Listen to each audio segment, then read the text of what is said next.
මිනසන් කොනිචිවා කොහොමද හැමෝටම ඔන්න අද කියලා දෙන්න හදන්නේ ජපානයට ආවට පස්සේ ජපානයේ ජීවත් වෙනකොට අවශ්‍ය කරන දේක්.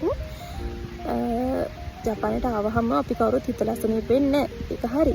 හැබැයි ජපානයේ ක්ලයිමේට් එක වෙනස්, එතකොට කෑම බීම වෙනස්. ඒ දේවල් එක්ක සමහර වෙලාවට අපිව අසනීප වෙන්න බලනවා.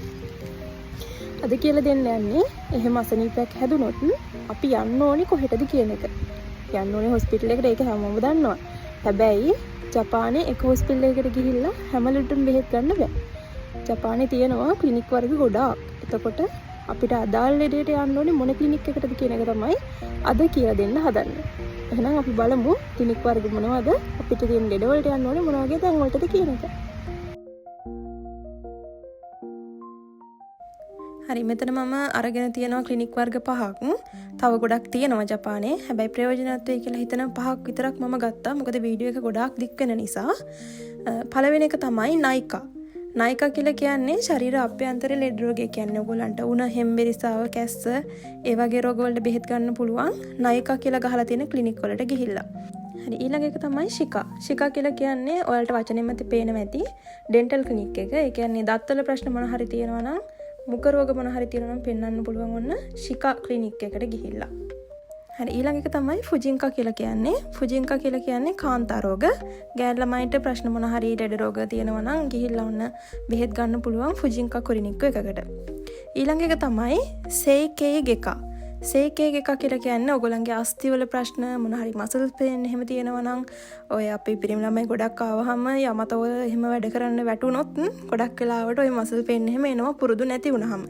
එතකොට ඔන්න මොන හරි බෙහෙත් ගන්න අවශ්‍ය නම් සේකේ ගෙකා කියන එකට යන්න පුළුවන්. ඊළඟ එක තමයි ගංකා කියලා කියන්නේ. ගංකා කියලා කියන්නේ අයි ක්ලිනික්. ඇස් සම්බන්ධ ප්‍රශ්න මොන හරි තියෙනවා නම් බෙහෙත් ගන්න පුළුවන් ඔන්න ගංකා ක්ලිනික් එකකට ගිහිල්ලා. මේ තියෙන අර මම කලින් කිව්වා වගේ ශිකා ක්ලිනික් එකක්, ඩෙන්ටල් ක්ලිනික් එකක්. මේ කන්ජිනුත් තේරෙනවා ඒක දැක්කහම. ඊළඟට මෙන්න මේක ගැන මම විස්තර කරේ නැහැ අර කලින් විස්තරයේදී. මේකට අපි කියනවා ජුන්කන් කිනයිකා කියලා. ඒ කියන්නේ රුධිර සංසරණ පද්ධතිය සහ හෘද රෝග සම්බන්ධව බෙහෙත් ගන්නවා නම් මෙතෙන්ට යන්න පුළුවන්. ඒක ගැන මම ලොකුවට කිව්වේ නැහැ. අර නිතර භාවිතා වෙන එකක් නෙවෙයි හන්දා.